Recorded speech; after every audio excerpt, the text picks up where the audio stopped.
dirmaning ketadi. Ating жаман болса, dirmaning ketadi deydi.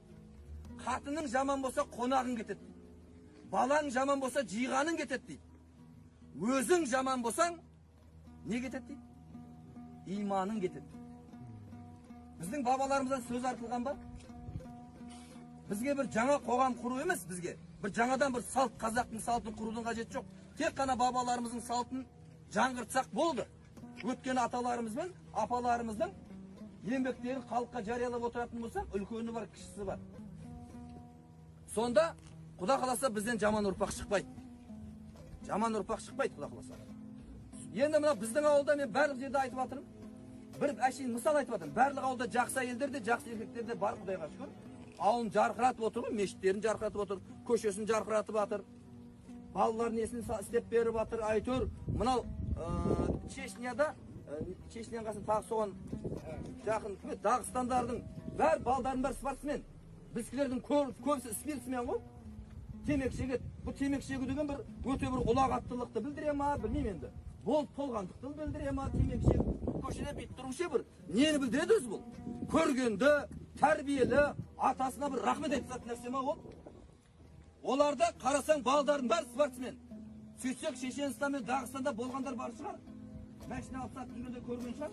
Әр көшенің бұрыштарында ана балдардың ететін анау тартылатын турнигімен Брусия дейміз, соның бәрі әр көшенің қиылысына жасап қойған үлкендері. Бос тұрмайды. Бірақ екі түрлі да. Мына өзбек ағайындардың тойына барсаң, кішкентай балдарын спортпен жарыстырып, рахаттанып, мәз болып қарап отырады. Телефон тігіп, велосипед тігіп. Балдар ана турникке тартудан 200 рет гир көтеруден жарысып. Біздікілер қатымен қалай билеу керек екенін үйретіп жатыр біздің тойларда. Кімнің қатымен билеген жақсы екенін үйретіп жатыр біздікілер әлі. Әлі есіміз жинай алмайтырмыз ғой. Міне тура сол сияқты ағайындар, барлық ауылда жақсы жігіттер бар. Барлық ауылда жақсы әйелдер де бар. Біздің ауылда бір жігіт, мына біздің Дулати көшесінің басында бір көкөніс базар бар еді ғой, қазір жабылып қапты ғой. Сол жерде адамдардың заттары үйіне тасып беретін, магазиніне тасып беретін не болып істеген қандай? Машинасымен. Такси болып жұмыс істеген ғой, ішіне анау машинасы ұзындау да. Енді оның ішіне картошка де салады, капуста да салады да. Бірақ таңертең дейді, таң намазын оқып болып, шайын ішіп болып, машинаға отырсам, машинам тап-таза тұрады дейді да. Намаз оқитын менің бір інішегім айтады да олда. Әйелім дейді, мен шай ішіп болғанша машинаны тазалап қойған дейді. Ой, мына күннің суығында неге қыласың десем дейді, сіз осы көлікпен біздің отбасымызды асырап отырсыз ғой дейді. Мына таза болу керек қой бұл дейді да. Тазалық бар жерде не болады дейді? Береке бар дейді да.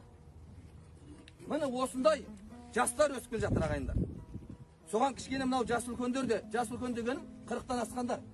Кішкене есімізді жинап, елмен бірге болсақ, елдің мәселесіне аралассақ, бір әкімге салып қойып, бір биге салып қойып, бір молдаға салып қойып, біреудің баласы оқайбыз болып кетсе, молда не қарап отыр, Светжан байғасы әкім не қарап отыр, түнде қаңған баласына участковый не қарап жүр, жұмыс істемейді бұл деп, ана оқымайтын мектептегі баласына кім кінәлі?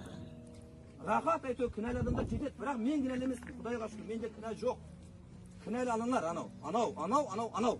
Мен емеспін, менде Құдайға шүкір. Вообще кінә жоқ қой менде ше. Қазір сондай қоғамда өмір сүріп жатырмыз.